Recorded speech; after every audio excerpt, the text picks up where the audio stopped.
They're one of the Taliban's most feared weapons. Improvised explosive devices are cheap, easy to make and often deadly. Now, a new exhibition at the National Army Museum in London is aimed at giving visitors a small flavour of what it's like to deal with them on a daily basis. It gives visitors a chance to spot homemade bombs and hear how they've affected soldiers' lives. Our chief correspondent Alex Thompson has this report. You would think about many things. You'd think about family, you'd think about friends, you'd think about school time, and then you have to put all that to the back of your mind and think about resolving the situation. And it's as simple as that. It's a focus. I buried 3 of my own squadron over a 2-year period at 821. 3 EOD operators and a number of close friends. It is a lonely journey in one of the world's more deadly jobs. And you need immense skill to take on IEDs and sometimes a lot of luck. The drama and the trauma can't be recreated. But this exhibition in London gives you a chance to imagine it and walk in the footsteps of a bomb disposal expert. On that walk down, you're constantly reassessing the potential threats against you. You're looking to see how the enemy could possibly target you on your approach to the device. It can take 8 years to train, only 10% pass. Coaching the mind is the hardest. It's one of those jobs where you find yourself being scared every single day. And there's no shame in admitting that.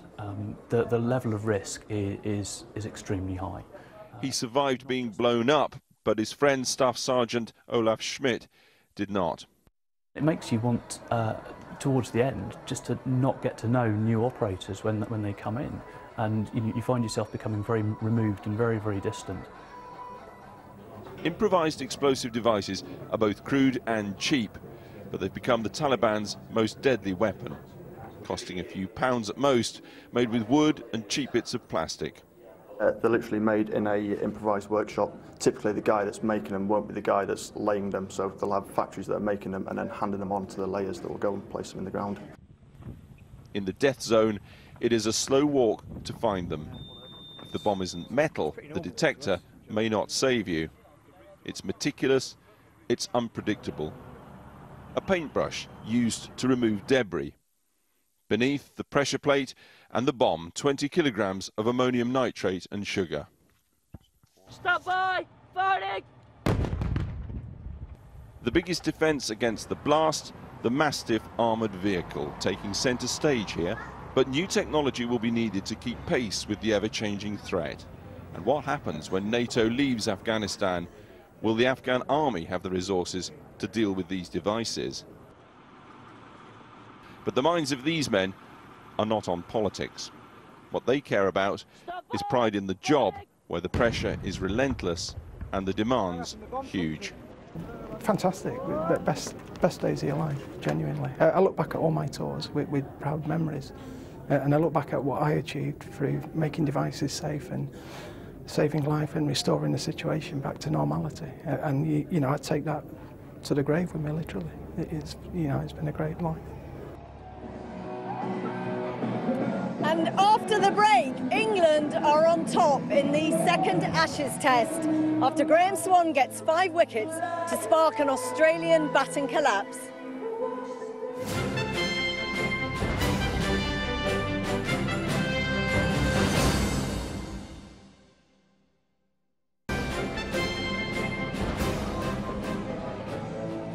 Well, hello and welcome back to the Olympic Park in Stratford, where we've been talking, if you can hear us, about the economic and sporting legacy of the Olympic Games. And I'm joined now by Roshnara Ali, the local MP, the local Labour MP, and Sarah Head, a bronze Paralympic medalist. Roshnara Ali, can I come to you first? I hope you can hear me. Just about. Look around you. This is legacy, isn't it? And £9.9 billion in investment since the Olympics, the government say today. There's nothing you can say to criticise, is there? Well, absolutely. The legacy of the investment is phenomenal. And we're really proud to have the Olympic Park and the investment here in the East End of London. So the government got it right, didn't they? Well, the Olympic bid was won by a Labour government, and the investment was promised a long time ago. And we all work together, all the parties work together to get the best Olympic show on earth. Now we have to concentrate on getting people into work. That's where there's been a failure. The volunteering has been phenomenal. The spirit of the Olympics has to be taken advantage of in order to make today sure... talks about 70,000 people getting work out of the Olympics. In the Olympic boroughs, temporary jobs were the success story, but the legacy jobs are what we need to focus on. In my borough, unemployment went up during the Olympics, so we have a lot more to do. And I think the government needs to work with the Mayor of London to make sure that we really genuinely use this opportunity for a legacy, to make sure people can get economic opportunities. The report today, £9.9 billion of investment generated by the Olympics. That will mean jobs. Yes, absolutely. But we have to make sure that local people, Londoners, get those jobs, that we seize this moment and we seize the opportunity so that people can look at this great Olympics and say, it gave us a great opportunity. Many people outside London are saying that they paid for the Olympics because they're seeing none of the legacy.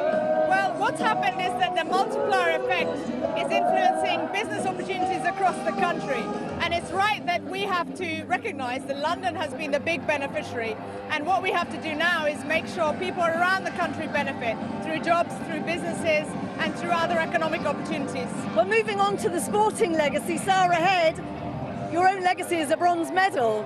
But what do you think it has meant for sport?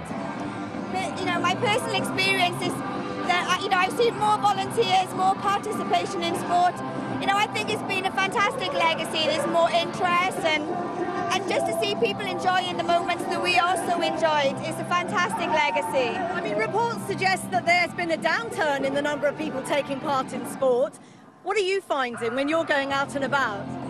Personally, you know, I've seen increase in clubs. I've seen more people asking me about sport, how do I get involved? And that's with participating and with volunteering. And that's a great thing. And you only have to look at events like today with Go Local, with all these volunteers and more people wanting to get involved. I think personally participation is on the increase. What would this have meant for you growing up had the London Olympics taken place 10, 15 years ago? What would it have meant for you and your sporting ambition?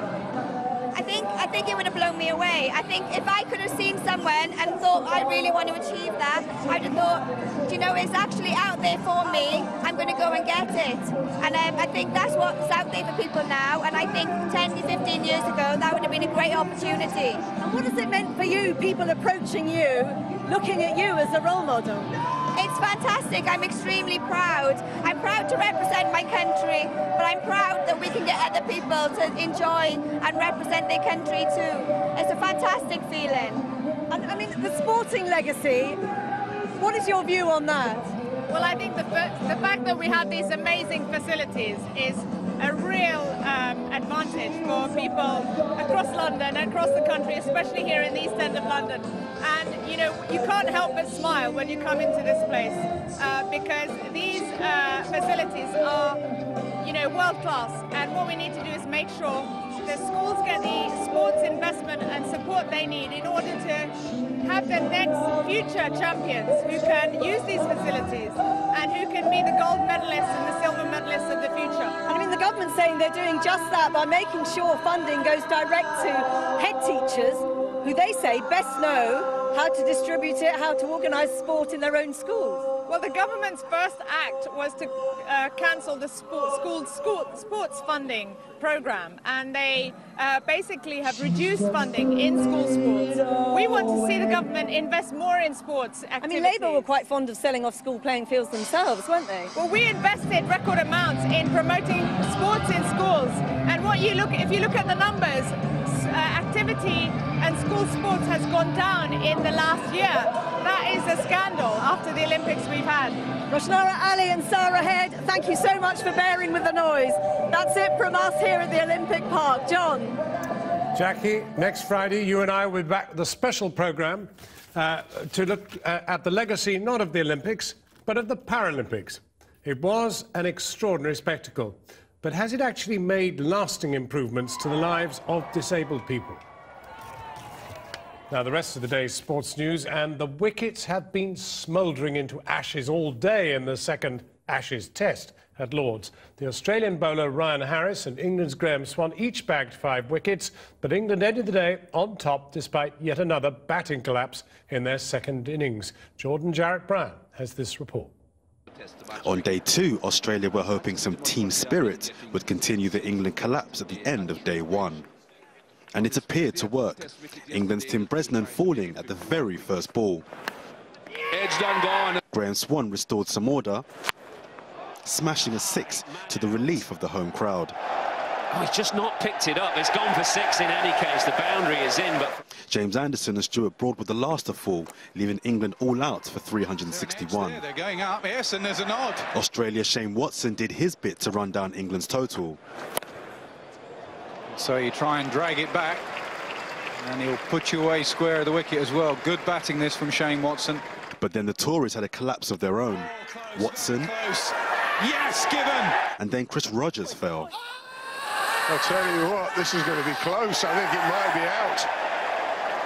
England then took 5 more wickets, including Ashton Agar, who showed his inexperience with a sloppy run-out, as the visitors found themselves a shambolic 96 for 7. After some stubborn resistance, Australia were put out of their misery.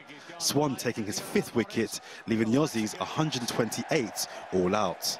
England's second innings got off to a bad start, losing captain Alistair Cook and in similar fashion Jonathan Trott.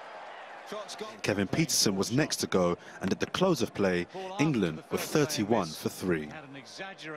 What an unexpectedly strange series it's proving to be.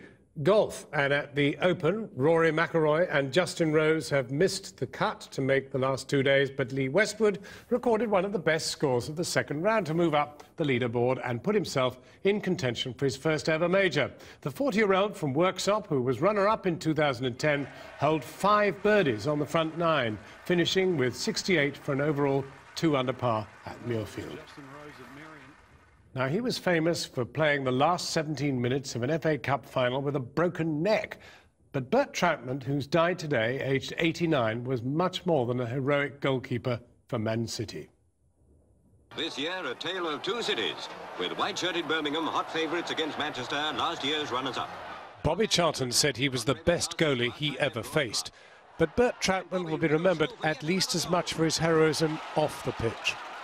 He became a legend for winning the FA Cup in 1956. Troutman's down. He's injured. Playing in goal for the final 17 minutes of the game with a broken neck. He tells the trainer he's all right, but the crowd can see his neck is hurting badly. I didn't know anything about it. I mean, I've told it often enough. I played in subconsciously. I carried on playing. I didn't see figures. I just saw shadows. Troutman had signed for Manchester City just 4 years after the war's end, when to be a German in the aftermath of that war was still to be a hate figure.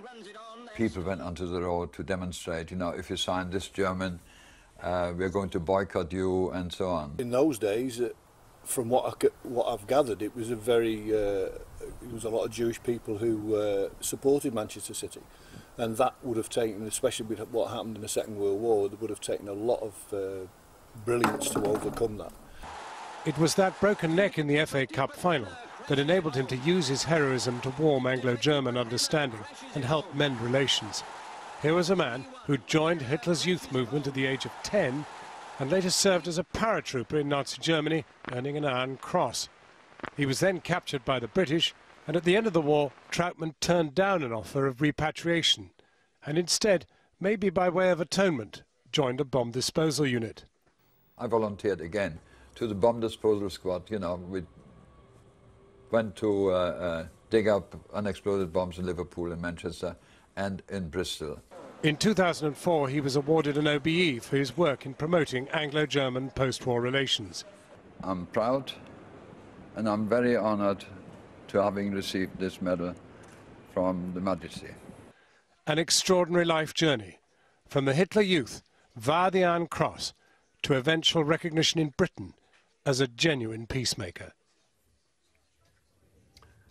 Bert Troutman, who died today at the age of 89. Now, tonight's main news, the Met Office have extended its heatwave warning to the northwest of England as temperatures in parts of Britain remained above 30 degrees for a 7th day, and a warning of even higher temperatures next week. There have been grass and woodland fires in areas as far apart as the southeast of England, Scotland and Wales, with around 21 fires a day reported nationally.